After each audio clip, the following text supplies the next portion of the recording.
I like to think I live a nice life. I own a cozy, 3-bedroom home in a quiet neighborhood in the suburbs. I have a wife I care about deeply, and a 9-year-old son who is my world. I enjoy my job as an accountant, and I am well recognized in the community. I can confidently say I greatly enjoy living and appreciate all that I have earned. I only wish my entire life had been like this. You see, throughout my teens and early adulthood, I suffered from severe anxiety issues stemming from an experience in my youth, one that nearly ruined my life. I had done something that had haunted me for nearly 15 years. It was only after 3 different psychiatrists and many sleepless nights that I was able to forgive myself and learn to live again. Fortunately, my memories of those days are cloudy, and the scars have long healed. I will now try my best to recollect the events that unfolded that summer of 1978 as best as I can. My memory is a bit faded, but I distinctly remember various things in my childhood. I remember playing Little League Baseball, drawing my favorite superheroes to tag on my wall, going on bike rides to the corner store to buy candy and baseball cards, and staying out late on summer nights to play jailbreak with my neighborhood friends. In addition to all of those things, I was also a first-year Boy Scout. I remember going to the elementary school auditorium every Wednesday after school dressed in my uniform. In a troop of about 15 kids my age, I learned all kinds of things from fire safety to wildlife preservation. As a kid who grew up miles away from any forests, the lessons seemed incredibly abstract yet entirely fascinating. I had never been camping before in my life, and the picture these lessons painted appealed to me greatly. Needless to say, after hearing about that year's 2-week-long summer retreat, I was determined to attend. My parents were quite protective over me. They still are. And they were a bit concerned because I had never left home longer than a day or two. But after days of persistent bugging, they reluctantly agreed to send me. That July, I was shipped off to Roaring Run Boy Scout Camp, located in Boswell, Pennsylvania, only about 2 hours from my home. Coincidentally, it is still a summer camp, only under an entirely different name and affiliation. As we drove up the beaten gravel path, I remembered looking in awe at the endless rows of trees and the rustic cabins on either side of the road. We came out to a wide clearing with all the main buildings of the camp, and I noticed my troop leader in the distance among a handful of other troop leaders organizing their scouts. After my parents spoke briefly with the scoutmaster about various specifics of my camp, my mother gave me a kiss on the cheek, and then they were off. I could hardly contain my excitement for the week. We were paired up with several troops from neighboring towns because only a small amount of us showed up from each troop. We placed all of our belongings into our cabin, Blue Ridge, one of the cabins I saw as I drove into the camp. Afterwards, we returned back to the main field and slowly got to know each other's names by playing various games. I quickly got to know just about all of them, but one in particular stood out to me. He was small, a lot smaller than the rest of us had been. He had frail limbs and messy blonde hair, and the buttons on his shirt were not evenly buttoned. He hadn't said a word since he got there, and I noticed a few of the scouts from his troop were pushing him around a bit and picking on him during the games. For the sake of anonymity, he'll be known as Michael. Taking the game at hand very seriously, I soon disregarded the bullying and continued on. Now, I did notice that by the time dinner came around, several scouts from other troops started picking on him as well. That night, all the scouts on camp gathered to a bonfire located just past the main field in an outdoor auditorium of sorts. After reciting our honor code, the head counselor stepped forward and informed us about all the great activities ahead of us. There was swimming, canoeing, rifle and bow shooting, scavenger hunts, hikes, competitions, and nights under the stars all waiting for us, and I was ecstatic. After a speech on our core responsibilities as Boy Scouts to the environment and the community, we were dismissed to our cabin for the night, a 10-minute walk from the main field. Our scoutmasters had forgotten something back at the main camp, so they left us to go retrieve it. Alone, nearly all the scouts began picking on Michael. It started rather innocent, but grew a lot worse once another scout found a stuffed animal tucked under the blankets of Michael's bunk. It was a sickly-looking creature, obviously enduring many years of abuse and quite frail. They started throwing the bear back and forth, and Michael had no choice but to stand and watch. The riot in the cabin began to spread, and it came to a point where the ringleaders of the bullying criticized the few of us who weren't picking on him. This is my first Boy Scout trip ever, I thought to myself. I wanted to be one of the cool kids. I asked myself, what if I'm the next one they start bullying? At that ignorant age, I somehow thought my life would be over if these 2 weeks turned sour. My cowardice got the best of me, and I hit a turning point, the start of a series of events that would devastate me for years to follow. I went over to Michael's bunk and grabbed the bear from another scout holding it over Michael's head. With a strong pull, I ripped its head clean off, and the entire cabin boomed with roars as cotton rained from the now decapitated bear. The look on Michael's face turned from frustrated to a depressing frown. That damn look on his face is still burned into my memory. For a brief moment, I felt a wave of extreme guilt.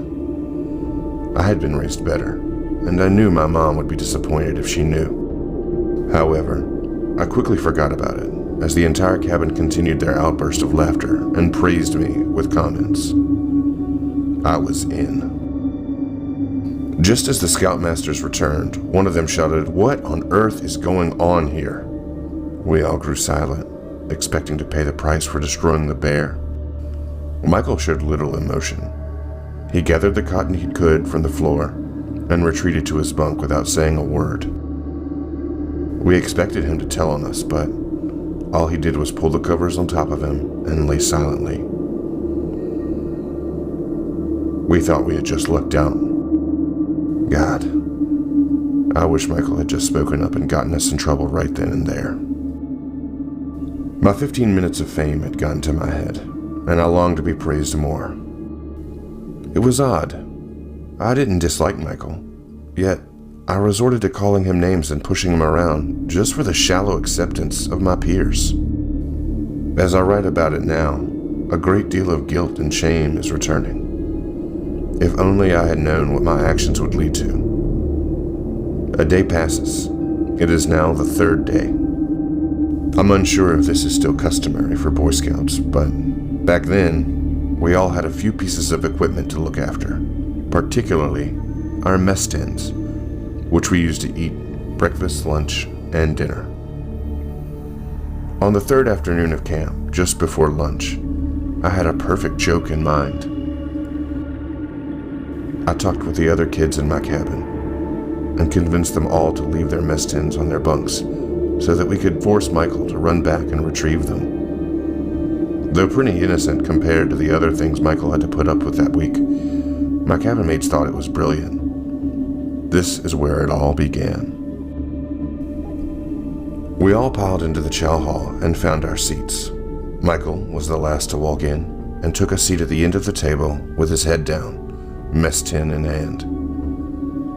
I spoke up. "Hey Michael, we all kind of forgot our mess tins in the cabin. Think you could get them for us, pal?" A few of the guys chuckled. Michael didn't move. I spoke up. "Michael, it'd be a real shame if you didn't listen to us. Now go get our mess tins." Reluctantly, Michael got up and walked out of the door. "I can't believe you got him to do that," one kid said. "What a puss," another said. "You're the man," the kid to my right had said to me. We all got a pretty great hoot about it. 10 minutes pass. "What the heck is taking him so long? I'm hungry," I said. "He's probably fumbling all of our mess tins," one said. "That pansy better get his ass back here," another said. 30 minutes pass. No Michael. He probably just got lost, I thought to myself. An hour passes. We all figured he defied us to stay in the cabin. With empty stomachs, we were furious and planned to deal hell when we found him. We arrived back at the cabin. No Michael, but our mess tins were missing from our beds. The scoutmasters had noticed Michael's absence and had us come with them to see if he was somewhere back in the main camp. They left us in the main field while they searched. 30 more minutes passed. It hadn't hit any of us that anything bad could have happened. "He probably had to take a shit," one kid said. We all laughed, mainly at the profanity. Our scoutmaster seemed to have been gone forever, so we started to play games in the woods. We had just finished our third game of tag when we heard something coming down the road. 2 police cruisers came into light and drove past us towards the main building. I think we all had an idea that there was something wrong, but looked for other explanations. You think this is about Michael?" one asked. "No way. It's probably just a bear or something," another said. Logical enough for us at 10 years old. It was about 6 hours past lunch, and we had nothing to do but lay in the grassy clearing. Just as before, we heard a sound coming down the road, only much louder. An influx of cars began coming up the mountain. Our parents? Yes, but their cars also accompanied by police cars mixed in between them, more than I had ever seen at one time. I recognized Johnstown Police Department on the side of a few of them. Odd. They were from a small city at least 30 minutes away. One by one, we were intercepted by our parents and taken back down the beaten gravel road. I was one of the last, but just as the others, I saw my parents come up the road. Once my father saw me, he stopped the car and they both got out. "Come on, sweetie, camp is over," my mother said. I responded, "But it's only been 3 days. Why?" She paused, almost as if she were thinking of what to say. "A little boy went missing, so the police are going to help find him. They just want to look for him without the other campers getting in the way. I'm sure he just wandered into the forest." Made sense, I thought. What was peculiar is at that moment, I hadn't even made the connection to Michael. Must have been some other kid, I thought. No way I had anything to do with this. I was pretty devastated that my week of camp ended so abruptly, but I got in the car and we went home nonetheless. 2 weeks had passed, and I finally made the connection that Michael may have been the one who went missing. Funny how a young kid can so easily ignore the most logical explanation. I noticed my parents had been acting a bit differently.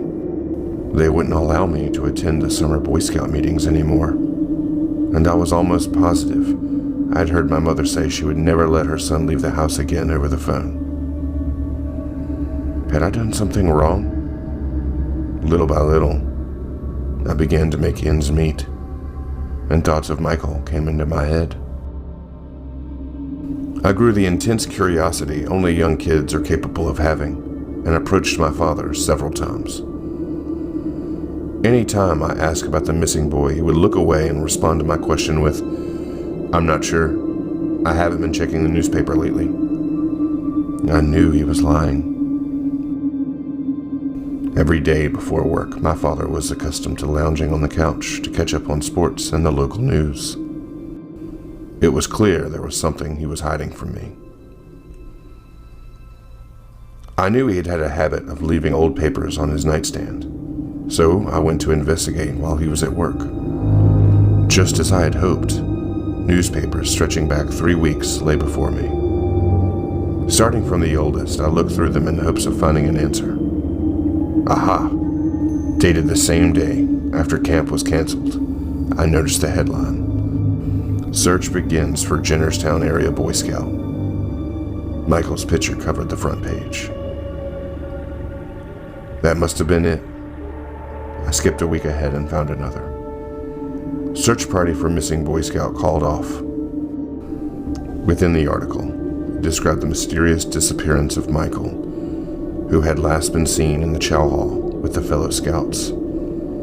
I skipped several more days. My stomach turned sour. Bodily remains of child found at local Boy Scout camp. The headline made me sick, but I continued reading. Below is what I remember of the article. Once the search party was called off, Roaring Run was reopened, and the campers returned. It was very hot and humid that week, and those who stayed in Blue Ridge complained of a foul stench in the cabin the first few days. As the second week came by, the stench grew unbearable, and the camp maintenance went to the cabin looking to find the source. The first thing they noticed was an abnormally loose floorboard near the center of the cabin. When they uncovered the board, they made a shocking discovery. Underneath was the mangled, decomposing body of a young boy, partially buried by several mess tins. Our mess tins.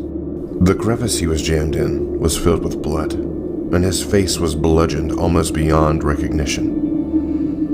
The only piece of evidence they found was a bloodied, decapitated teddy bear in his hands, with a note inside reading, "Spiker."